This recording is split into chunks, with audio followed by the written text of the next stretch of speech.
देवाच्या चरणी वाहिलेला दान आणि दानातील प्रत्येक रुपया पवित्र असतो हे आपण लहानपणापासूनच ऐकत आलो. पण तोच पवित्र रुपया जेव्हा कोणाच्या खिशात जातो, जेव्हा त्यातून हॉटेल्स उभी राहतात, इमारती बांधल्या जातात, लाखो रुपयांच्या गाड्या घेतल्या जातात, तेव्हा फक्त चीड येत नाही, विश्वास तुटतो. आणि हे काही काल्पनिक उदाहरण नाही, हे घडतंय. आणि कुठं तर ज्या मंदिरासाठी देशभरातल्या कोट्यवधी भाविकांनी दान केलं, काही राम भक्तांनी याच मंदिरासाठी स्वतःचा जीव दिला, त्या अयोध्याच्या राम मंदिरात हा गैरव्यवहार झाला आहे. तर किती कोटीचा गैरव्यवहार झाला आहे, यात कोण कोण आरोपी आहे, सविस्तर पाहूया व्हिडिओच्या माध्यमातून. नमस्कार, मी पंकज आणि तुम्ही पाहताय कसं काय. 2019 साली सर्वोच्च न्यायालयाने अयोध्यातील राम मंदिराच्या बाजूने ऐतिहासिक निकाल दिला. देशभर आनंदाची लाट उसळली. त्यानंतर श्री राम जन्मभूमी तीर्थक्षेत्र ट्रस्टची स्थापना झाली आणि भव्य मंदिराच्या बांधकामाला सुरुवात झाली. देशातल्या कोपऱ्या कोपऱ्यातून देणग्या येऊ लागल्या. एकाने शेतातलं धान्य विकून पैसे दिले, एकाने पेन्शनचा पैसा टाकला, परदेशातल्या भारतीयांनी भरभरून दान केलं. 2024 साली पंतप्रधान नरेंद्र मोदी यांच्या हस्ते भव्य मंदिराचं लोकार्पण झाले. पण याच काळात आज काय घडत होतं ते समजलं तेव्हा थक व्हायला झालं. ट्रस्टने स्वतः उत्तर प्रदेश सरकारला SIT नेमण्याची विनंती केली आणि 13 जून 2026 रोजी सरकारनं 3 सदस्यीय SIT स्थापन केली.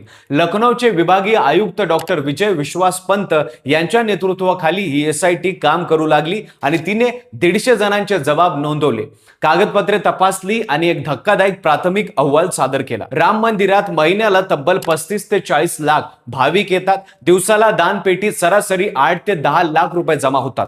मंदिरात एकूण 40 दानपेट्या आहेत. हे पैसे मोजण्यासाठी 3 शिफ्ट मध्ये 50 कर्मचारी काम करायचे. यातले बहुतांश कंत्राटी होते, एखाद्या खासगी कंपनी मार्फत नेमलेले. हे पैसे मोजून बँकेत जायचे, पण बँकेत जाण्याआधी एक महत्वाचा स्टॉप असायचा. एका विशिष्ट ठिकाणी पैशाच्या पिशव्या नेल्या जायच्या, ठराविक रक्कम बाजूला काढली जायची आणि मगच उरलेले पैसे बँकेत जमा व्हायचे. बँकेच्या काही कर्मचाऱ्यांनाही या यंत्रणेत सामील करून घेण्यात आलं होतं. म्हणजे पैसे बाहेर काढणारे होते, मोजणारे होते, बँकेत बसणारे होते आणि सगळे एकमेकांशी जोडलेले होते. SITच्या माहितीनुसार 2020 पासून आजपर्यंत ट्रस्टला दानपेटीतून सुमारे 4,575 कोटी रुपये मिळाले आहेत. एप्रिल 2025 ते फेब्रुवारी 2026 या काळात 82 कोटीहून अधिक देणग्या मिळाल्या आणि बँक ठेवीवर 327 कोटी रुपये व्याज मिळालं. आता ट्रस्ट किती श्रीमंत आहे हे स्पष्ट होतं आणि मग इतक्या मोठ्या रकमेच्या व्यवहारात घोटाळा किती मोठा असू शकतो याचा अंदाज येतो. दुसरा मोठा घोटाळा झाला जमिनीच्या खरेदीत.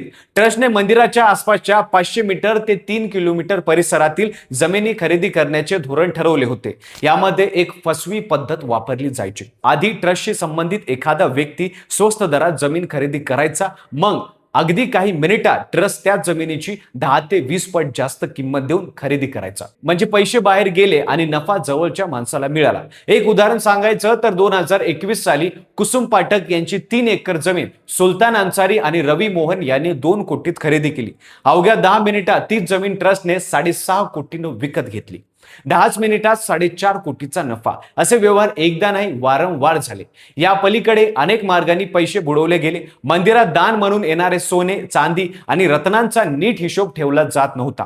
SITने चांदीच्या हजारो विटांचा हिशोब मागितला तेव्हा एकाही संबंधिताला अचूक उत्तर देता आलं नाही. सिमेंट, वीट, वाळू, लाकूड या बांधकाम साहित्याच्या खरेदीतही मोठ्या प्रमाणात कमिशन खाल्लं जात असल्याचं अहवालात म्हटलं. VIP आणि VVIP दर्शन पासेस देण्यातही फसवणूक होत असल्याची शक्यता नाकारता येत नाही. आता या घोटाळ्याचे सूत्रधार कोण होते ते समजून घेऊया. या प्रकरणात SITच्या अहवालात 14 जणांची नावे आली आहेत. यात सर्वात मोठं नाव आहे ते ट्रस्टचे महासचिव. त्यांच्या भोवती एक मोठी यंत्रणा उभी होती. त्यातलं महत्वाचं नाव म्हणजे टीनू यादव उर्फ राम शंकर यादव. हे चंपतराय यांचे अत्यंत जवळचे मानले जातात. बँक कर्मचाऱ्याशी त्यांचा थेट संपर्क होता. दानपेटीतले पैसे बाजूला काढण्याची व्यवस्था त्यांच्याच हातातून जायची. अलीकडेच यादव यांच्या घरी पोलिसांना 36 लाख रुपये रोख आढळले. पुढचं नाव आहे चंदन राय यांचं, जे चंपतराय यांचे पुतणे मानले जातात. एकेकाळी भाड्याच्या घरात राहणारा हा माणूस आज स्वतःची जमीन खरेदी करून हॉटेलमध्ये भागीदार झाला आहे. सोमेश आनंद हे आणखीन एक महत्वाचे नाव. ट्रस्टचे आमंत्रित सदस्य गोपालराव यांचा हा पुतण्या. कागदावर त्याचं काम होतं अडचणीत असलेल्या भाविकांना व्हीलचेअर पुरवणं, पण प्रत्यक्षात तो देणगी मोजण्याच्या खोलीपासून पासेस वाटण्यापर्यंत सगळीकडे मूळचा कर्नाटकातल्या हुबळीचा हा माणूस पोती भरून सामान रेल्वे गावी घेऊन जायचा आणि रिकाम्या हातानं विमानाने परत यायचा असं सांगितलं जातं. अनुकल्प मिश्रा आणि लवकुश मिश्रा हे देणगीचे पैसे मोजणारी जोडी. ट्रस्ट सदस्य अनिल मिश्रा यांचे हे नातेवाईक. एसआयटीने लवकुश मिश्रा यांच्या घरावर छापा घातला तेव्हा शेणाच्या ढिगाराखाली 12 लाख रुपये लपवलेले आढळले. अनुकल्पने नुकतंच 65 लाखाचं घर खरेदी केलं होतं आणि त्याच्याकडे नवीन 4 चाकी वाहन सापडलं. हे सगळे महिन्याला 12 ते 18 हजार पगाराचे कर्मचारी होते, पण संपत्ती मात्र कोट्यावधीची होती. एसआयटीने प्राथमिक अहवाल सादर केलाय, पण तपास अजून पूर्ण झालेला नाही.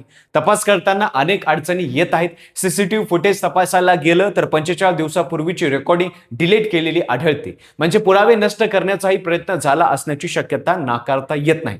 दरम्यान ट्रस्टचे महासचिव चंपत राय यांनी जिल्हा प्रशासनाला माहिती देण्यास नकार दिला आहे. त्यांनी सांगितलं की एसआयटी तपास सुरू आहे, त्यामुळे कागदपत्रे त्यांच्याकडे जात आहेत. हे प्रकरण पंतप्रधान कार्यालयापर्यंत पोहोचलं असून भाजपचे काही नेतेही जाहीरपणे प्रश्न उपस्थित करत आहेत. समाजवादी पक्ष, काँग्रेस आणि आम आदमी पक्षाने न्यायालयीन चौकशीची मागणी केली आहे. एसआयटीने 5 वर्षाच्या सर्व देणग्यांचे संपूर्ण ऑडिट करण्याची शिफारस केली आहे. तपास पुढे काय वळण घेतो यावर अनेकांचं लक्ष लागलेलं आहे. रामांचं मंदिर म्हणजे फक्त दगड आणि विटाची इमारत नाही, ते कोट्यावधी भाविकांच्या श्रद्धेचं, त्यागाचं आणि विश्वासाचं प्रतीक आहे. त्या विश्वासाशी असा खेळ केला गेला असेल तर ती केवळ आर्थिक चोरी नाही, ती भावनिक देशद्रोह आहे. आता प्रश्न फक्त एकच उरतो, न्याय कधी मिळणार आणि कोणाला? तुम्हाला याबाबत काय वाटतं ते कमेंटमध्ये नक्कीच सांगा. व्हिडिओ आवडला असेल तर लाईक करा, चॅनलवर नवीन असाल तर चॅनलला सबस्क्राईब करायला विसरू नका आणि पाहत रहा फक्त कसं काय.